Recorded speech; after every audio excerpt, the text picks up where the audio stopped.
వాళ్ళందరూ టచ్ లో ఉన్నారు ఇప్పుడు ఇప్పటికి? హ్యాపీ డేస్, కొత్త బంగారు లేదు, వాళ్ళందరూ టచ్ లో లేదు. తమన్నా గానీ నేను అసలు మాక్సిమం ఏంటంటే నా షూటింగ్ చేసుకుంటాను, అది వెరీ నీకు కూడా తెలుసు కదా, లిమిటెడ్ సర్కిల్.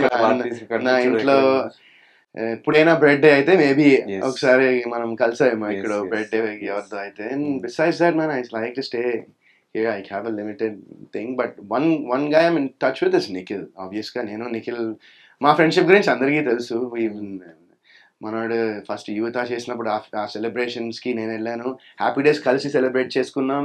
అండ్ యువత సినిమా సక్సెస్ మీట్కి నన్ను పిలిచారు గెస్ట్గా, అండ్ ఇప్పుడు నేను నిందా సినిమాకి నిఖిల్ని పిలిచా గెస్ట్గా. సో మా మధ్య నా బాండింగ్, ఆ కామ్రాడరీ మా ఇద్దరికి ఎప్పటికీ ఉంటుంది. We have that bond between us for some reason. అప్పుడు నిఖిల్కి ఎంత ఏజ్ బ్రో మీరు చేస్తున్నప్పుడు? నిఖిల్కి అప్పుడు 21 అనుకుంటా. మీకన్నా పెద్దోడు. ఆయన కొంచెం మెచ్యూరిటీ ఉంటుంది ఆ టైంలో. సో తమన్నా గారు ఎప్పుడు టచ్ లేరు దాని తర్వాత మధ్యలో ఏదో అంటే ప్రేమ గారు ఒక ఇంటర్వ్యూ చేస్తే అప్పుడు నన్ను చిన్న గెస్ట్ గా పిలిచారు ఆ ఇంటర్వ్యూకి. అప్పుడు కలిసాను, చాలా ఏళ్ళైంది, 5-6 ఏళ్ళు అయింటుందేమో. ఎక్స్పెక్ట్ చేశారు ఆ టైంలో తమన్నా గారు అంత స్టార్ హీరోయిన్ అవుతారు అది?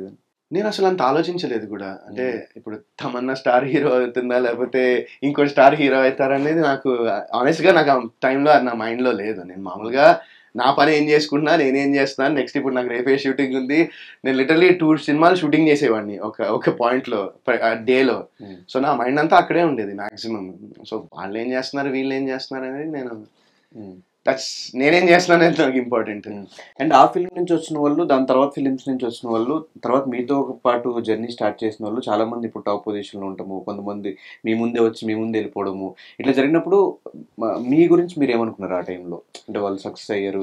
నేను చాలా గర్వపడతానండి. అరే example, I'm so happy so proud of Nikhil. ఎందుకంటే తను కూడా ఇప్పుడు నేను అదే అంటున్నా అండి, success and failure is part of life. Everyone has it. Nikhil has seen it. Nikhil happy days తర్వాత ఒక 4-5 మూవీస్ చేశాడు, 5-6 మూవీస్ చేశాడు అనుకుంటా. అవి వర్కౌట్ అవ్వలేదు. అవి కూడా ఆ టైంలో తను ఫీల్ అయిపోయి, అరే నేనేంటి నా లైఫ్ ఇంతేనా, నేను సినిమా ఫెయిల్ అయిపోయాను మానేసి వెళ్ళిపోలే కదా, హీ డిడ్ంట్ క్విట్ కదా.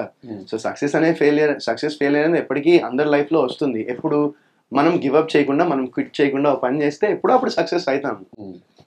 So that's what I feel, and I'm super happy for Nikhil. I'm so proud of him.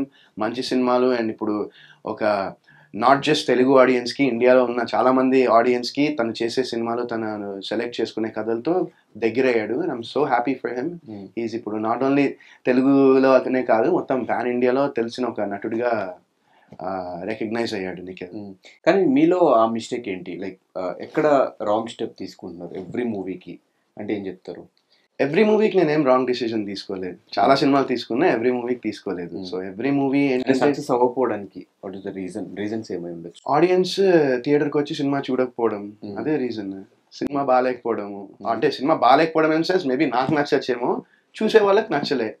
ఇప్పుడు 100 మంది ఉంటే 51 మందికి నచ్చకపోతే ఆ సినిమా వర్కౌట్ కాదు కదా. 51 మందికి నచ్చినా సినిమా బాగుంది అన్నట్టే నేను నమ్ముతాను. సో నేను చేసే మెజారిటీ ఆఫ్ ద ఫిల్మ్స్ జనాలకి నచ్చలేదు. వెదర్ ఇప్పుడు సినిమా ఎందుకు బాగాలేదా అనడానికి చాలా రీజన్స్ ఉంటాయి, రైట్?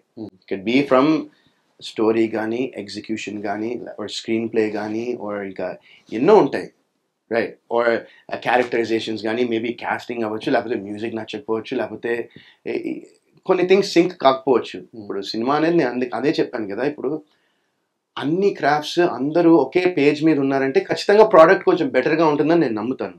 సో ఈ సినిమాలు, నేను చేసిన సినిమాలు వర్కౌట్ అవ్వకపోవడానికి కారణం ఏంటంటే కొంతమంది ఆ పేజ్లో లేరు. అర్థమైందా?